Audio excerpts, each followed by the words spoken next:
After finishing the preparations for a business continuity process, the next step is to perform a business impact assessment. Similar to a risk assessment, the main activities of a business impact assessment include identifying the critical assets and the main threats that could affect them, assessing the impact and the probability of those threats, and then identifying the countermeasures that need to be implemented. The goal of the assessment is to prioritize what the organization needs to do in case of a disaster.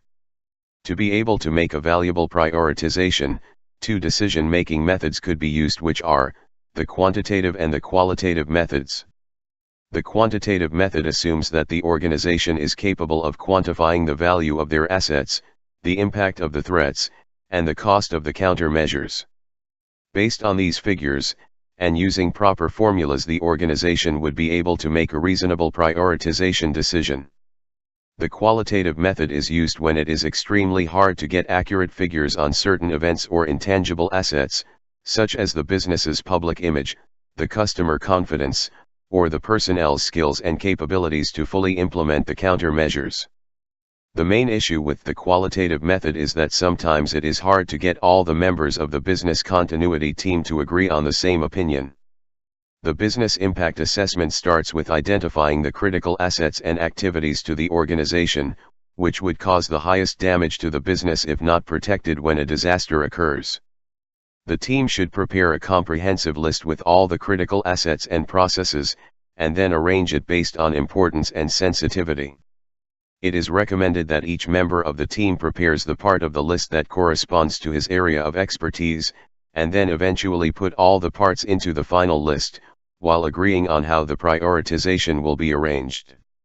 Assuming that this process will use the quantitative method, certain values have to be estimated, such as the asset value, the maximum downtime that the business tolerates, and the recovery time of the business function. Generally, the recovery time should be kept less than the acceptable downtime.